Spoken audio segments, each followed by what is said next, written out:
yang favorit, terus kemudian juga kuliah juga bukan kuliah di tempat-tempat yang favorit gitu kan ya. Cuman satu hal yang saya rasa dari dulu saya selalu punya kepercayaan itu adalah semua yang ada di bawah langit itu bisa dipelajarin gitu. Jadi nggak ada yang nggak bisa dipelajarin, dan buat saya apa yang dipelajarin di sekolah itu cuma fundamental. Jadi saya nggak terlalu uh, saya bukan a believer bahwa kalau saya sekolahnya hebat, saya akan jadi orang hebat. Nah, buat saya semua orang punya kesempatan untuk jadi orang hebat, tergantung orangnya mau belajar atau enggak gitu kan ya. Dan seberapa open orang itu untuk menerima hal-hal yang baru sebenarnya. So, saya start di 2005, Desember saya masih ingat, 2005 itu saya start sebagai intern di salah satu perusahaan asing namanya Alstom. Itu sekarang udah dibeli sama GE. Jadi start saya itu dulu intern itu bagian yang nyetak-nyetak kartu ID card gitu kan ya, terus kemudian nyatetin overtime-nya teman-teman production dan segala macam gitu. So saya lakuin itu di Desember 2005, terus kemudian setahun berikutnya saya diangkat jadi karyawan tetap waktu itu. Saya masih ingat banget gajinya waktu itu di Surabaya ya, 1.450.000 2005. Jadi saya berangkat dari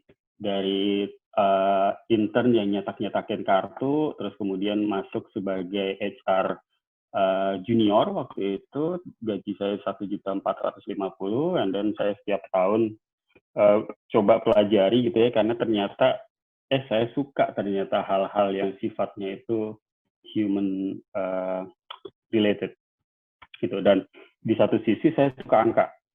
Jadi saya suka yang terkait dengan human, di satu sisi saya suka angka gitu. Jadi waktu itu step karir saya dari HR officer yang quite general, tahun berikutnya saya diangkat jadi junior specialist, tahun berikutnya lagi saya jadi specialist, tahun berikutnya lagi saya senior specialist, tahun berikutnya lagi saya jadi manager.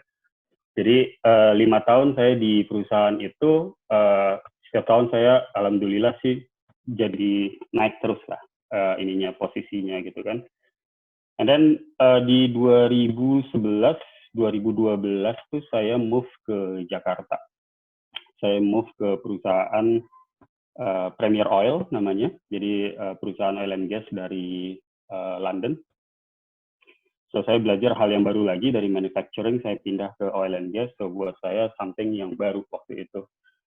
Dan buat saya waktu saya title-nya di perusahaan lama itu adalah manager, and then move ke oil and gas itu title-nya spesialis.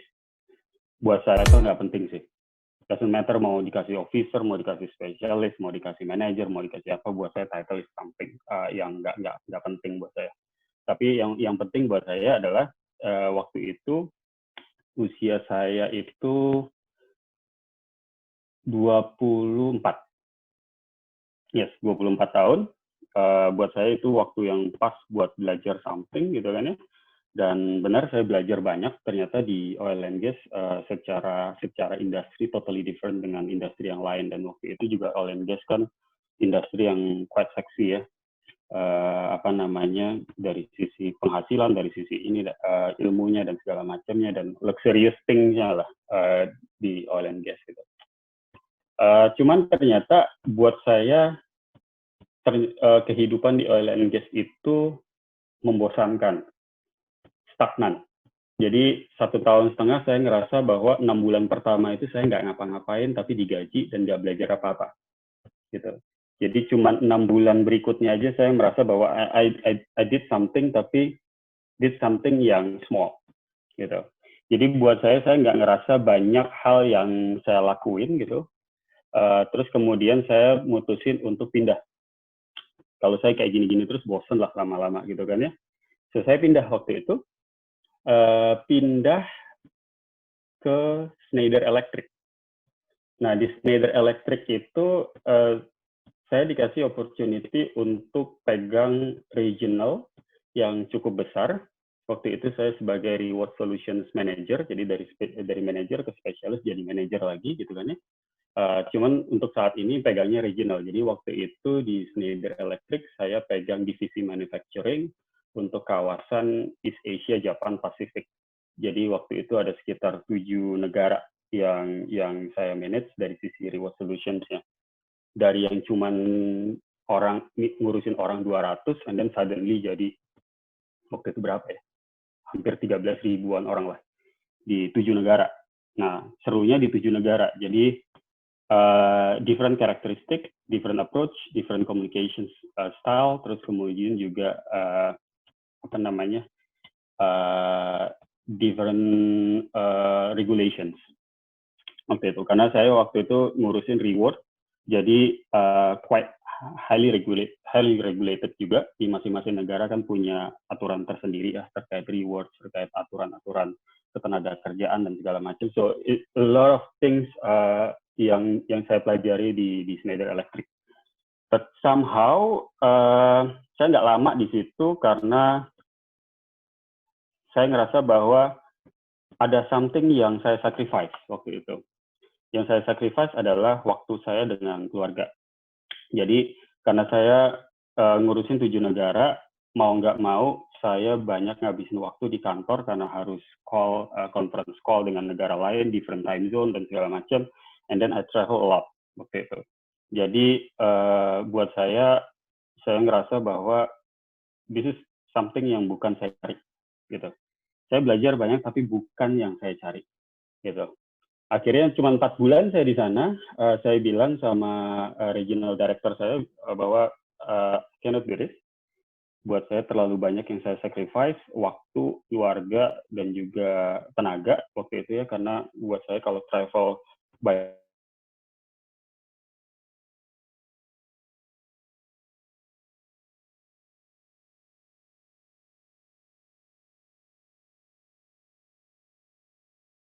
lagi, untungnya, ya, ini yang saya selalu bersyukur adalah saya selalu cukup beruntung gitu kan ya, karena ternyata Premier Oil waktu itu mau terima saya lagi, tapi dengan different conditions. Apa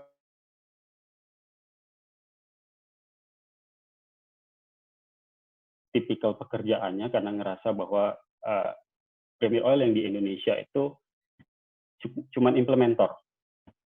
Dari something yang kita pikirin dari awal, terus kemudian kita coba lakuin, terus kemudian kita coba jalanin dan segala macam, cuma terima perintah dari London, terus kemudian kita lakuin di Indonesia. So nggak terlalu challenging buat saya, nggak terlalu menarik buat saya karena at the end of the day kita nggak punya hak suara untuk merubah itu gitu kan.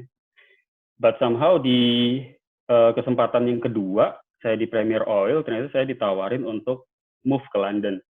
Waktu itu saya diminta untuk ya udah kalau gitu join aja dengan tim di London untuk assignment. Waktu itu assignment-nya kurang lebih 6 bulanan lah, 6 bulan something di London. Jadi saya join sana, sebulan berikutnya setelah dapat visa ini itu dan segala macam, and then I join the team in London basically untuk bikin reward strategi sebenarnya, reward strategi terutama yang hubungannya dengan long term incentive. Nah, di situ saya kerja bareng, buat saya experience-nya dapat, terus kemudian juga saya dealing dengan orang Eropa, saya tahu cara berpikir mereka gimana, dan saya ngerasain, oh gini toh cara rasanya kerja di HQ. Gitu kan ya, karena kerja di HQ itu beda, totally beda dengan ternyata kerja di country. Kalau di country itu kita nggak dapat full picture dan juga dari sisi resiko dan juga impact-nya itu ternyata totally different. Kalau kita ngomong di HQ, kita nggak bisa laser fokus untuk ke satu impact doang, tapi banyak impact gitu. Dan di situ saya belajar banyak sebenarnya bahwa oh ternyata kalau kita ngelakuin policy seperti ini ataupun approach seperti ini, impact-nya bagus di satu negara, ternyata di negara lain impact-nya jelek. Sehingga harus ada balance di situ. Nah, di situ saya belajar banyak banget 6 bulan. Terus kemudian setelah 6 bulan di sana, saya ditarik balik ke Indonesia, and then dikasih kesempatan juga untuk ngelakuin hal-hal yang saya lakukan di London itu, tapi di Indonesia di country level. So itu pelajaran yang menurut saya berkesan gitu kan, karena I spend a lot of time di London, and then saya keliling-keliling di Eropa, saya jadi tahu negara-negara Eropa kayak gimana secara peradaban, civilization dan segala macamnya. And then saya cuma kuat 1,5 tahun karena pada saat saya balik lagi ke Indonesia, the same problem happen. Saya ngerasa bosan lagi gitu kan ya, Indonesia di Premier Oil Indonesia gini-gini lagi gitu. And then cuman kuat 1 tahun di Indonesia, saya putusin untuk pindah akhirnya. Pindah ke Home Credit. Nah, Home Credit ini yang menarik nih. Home Credit itu saya join waktu masih karyawannya itu 3.000. Terus kemudian baru 1 tahun saya join sebagai VP CMB. Tiba-tiba saya dipanggil oleh CEO. Ternyata Chief HR yang existing itu harus turun gitu kan ya, karena sakit. Gitu. Jadi dia harus fokus ke medical, bla bla bla segala macam. And then mereka melihat bahwa saya punya potensi untuk bisa ngelit tim di situ gitu. Nah, cuman pertanyaannya adalah ready atau enggak gitu kan ya. Saya dikasih challenge waktu itu, Vin. We are in the growing mode. Jadi kita dari 3.000 itu the next 3 years kita mau achieve 15.000 orang. Terus kemudian kita mau ada di semua kota di Indonesia. Kamal lah yang ngerasain gitu kan ya. Gimana kita hyper growth di 2000 berapa ya, Mal? 2016 ya. 2016 sampai dengan 2018 saya pikir. Itu kita benar-benar hyper growth. Berapa bulan sekali kita roll out, open new cities, ini segala macam. Saya masih ingat banget, kita harus ngerekrut sekitar 250 sampai 300 orang per 2 minggu, atau ya per 2 minggu ya. 250 sampai 300 orang per 2 minggu. Terus kemudian juga ekspansi dari sisi IT, development, bla bla bla segala macam. So in total mungkin kita ngerekrut sekitar 400-500 orang per 2 mingguan. So almost 1,000 people per month. Dan saya ingat banget itu waktu di 2016-2017 kita akhirnya ngerekrut sekitar hampir 11.000 orang per tahun. Buat saya, what an achievement sih. 11.000 orang kita rekrut waktu itu per tahun dengan segala macam praharanya gitu kan ya. Tapi that's the interesting thing about moving from one company to another gitu loh. Jadi belajar banyak hal baru, belajar ilmu baru, belajar challenge baru, belajar exposure yang berbeda, belajar typical leaders yang berbeda, belajar environment yang berbeda, segala macam gitu kan. Jadi itu yang sebenarnya memperbanyak hasanah knowledge kita gitu di kepala gitu kan. Oh, gue pernah ngelakuin ini nih, tapi ternyata nggak berhasil. Nggak berhasilnya kenapa?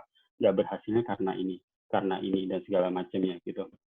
Nah, 3 tahun saya di Home Credit, finally saya bilang bahwa this is enough gitu kan ya, with all the story behind the reason gitu ya. So saya bilang bahwa okay, I need a break lah ya. Saya butuh istirahat. And then waktu itu saya minta garden leave. Garden leave itu dikasih 3 bulan. Jadi garden leave itu adalah saya nggak kerja tapi saya tetap digaji gitu selama notice period. Jadi kalau misalkan ada handover atau masih ada pending kerjaan dan segala macam itu, saya masih harus bantuin lah ya sampai dengan new chief HR-nya datang gitu. So I took a garden leave for 3 months, and then after 3 months saya move ke tempat saya yang sekarang gitu. BBM dulu, pertama kali BBM, ternyata saya masuk ke BBM itu memang buat beberes gitu kan ya. Jadi BBM Indonesia, BBM itu kan dibeli sama perusahaan Indonesia oleh MTech Group. Terus kemudian after 2 years mereka beli, profitable.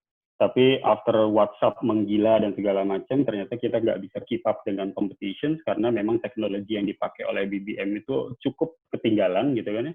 Sehingga pada saat kita mentransformasi teknologinya, kita ketinggalan dari WhatsApp gitu. Akhirnya diputusin untuk kita tutup. Ya udah, kita tutup. Saya masuk ke sana, less than 6 months, ternyata kita harus tutup kantor kita di Kanada, kantor kita di Singapura, kantor kita di Dubai, dan di Indonesia, sebagian besar commercial team-nya harus kita let go. Oke, kita lakuin. Buat saya juga pengalaman yang menarik gitu kan ya. Saya nggak pernah dealing dengan orang Kanada, ternyata tipikalnya cukup berbeda gitu kan ya. Terus kemudian juga buat saya perusahaan BBM ini perusahaan yang udah punya nama sekali, akhirnya harus ditutup gitu. Jadi banyak orang yang sedih, banyak orang yang merasa punya memori dan segala macam. Lucu juga ternyata pada saat nutup perusahaan itu ternyata banyak memori yang kita dapat gitu dari pengguna maupun dari karyawan. And then saya move ke video, nggak lama di video, saya cuma 3 bulan di video, akhirnya ditambahin, bukan ninggalin video, tapi ditambahin, suruh ngurusin digital business arm-nya MTech. Jadi so far saya handle kurang lebih sekitar 3-5 company sekarang simultaneously, cuman memang level of growing-nya beda ya. Jadi yang paling grow yang mana, ada juga yang stagnan, ada juga yang kita maintain pelan-pelan dan segala macam, depends on the market gitu. Nah, jadi moral story-nya adalah di masa muda kita pada saat kita saya start kerja itu dari umur 19 tahun, sampai dengan saya di posisi Chief HR itu, saya di posisi Chief HR itu umur saya 29 waktu itu. 29 tahun.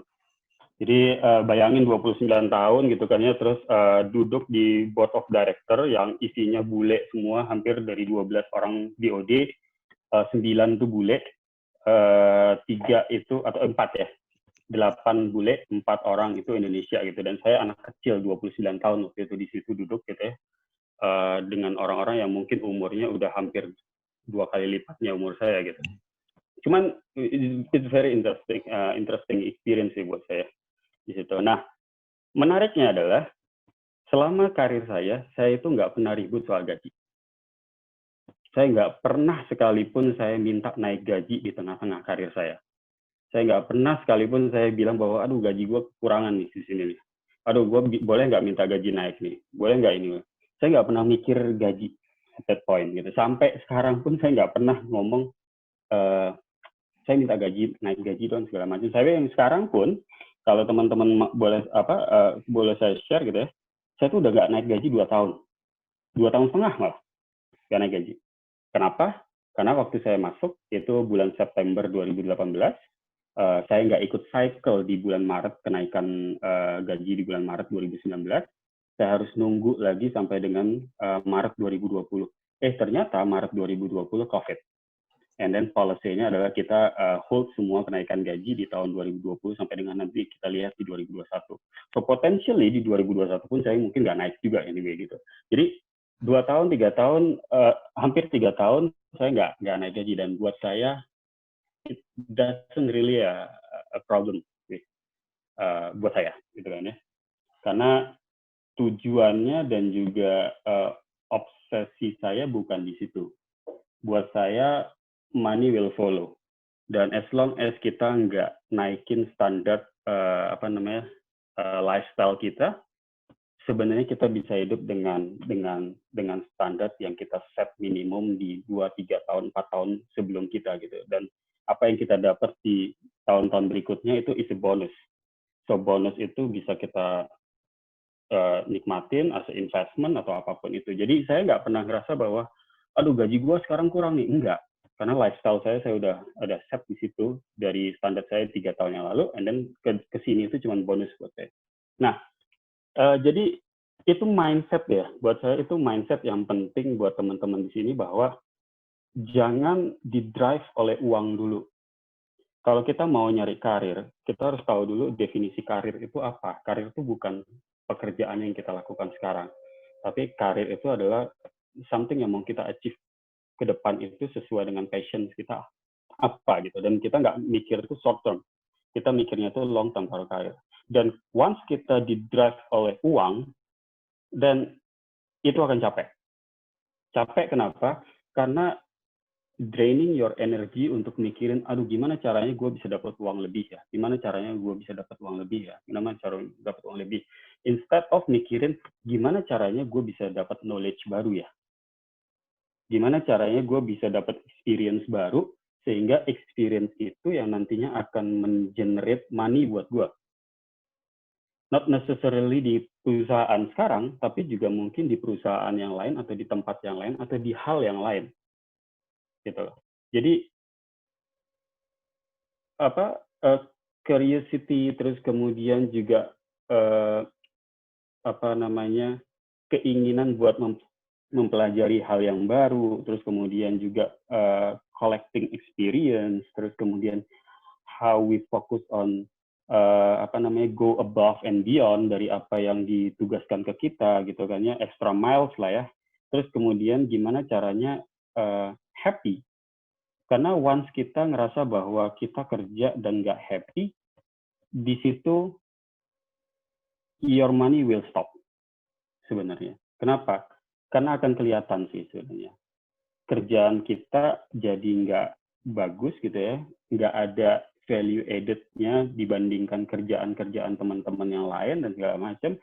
And then at the end of the day itu akan terreflect di kenaikan salary or offering dari tempat yang baru dan segala macam. Karena kita ngelihatnya ya bisa lo ya segitu-gitu aja gitu. Nah, itu sih yang menurut saya mindset yang harus kita set dulu di awal, bahwa tujuannya itu bukan untuk nyari duit dulu, tapi untuk nyari experience dulu sambil dibayar. Nah, dibayarnya juga pasti kita punya standar minimum yang kita set gitu kan ya. Gue at least bisa dapat sekian dulu nih. Nah, jangan pengennya buru-buru dulu dapetin, wah gue pengen kayak teman gue tuh, gue pengen dibayar, let's say lah, omong kosong aja, gue pengen dibayar 20 juta. Gue sekarang masih 8 juta nih gajinya gitu ya.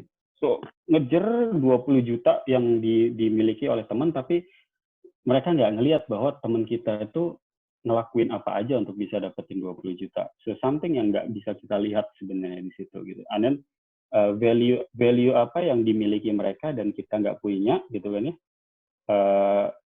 yang akhirnya mereka bisa di value dari sisi money lebih besar daripada kita. Nah, itu yang kebanyakan orang adalah kompetitif dari sisi duit instead of dari sisi knowledge.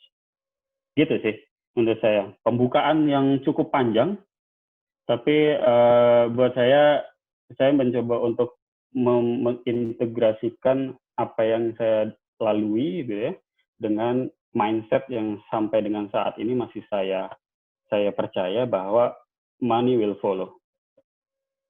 Money won't lie lah. Kalau misalkan lu punya knowledge, dia akan ngikutin dengan sendirinya. Menurut gue itu.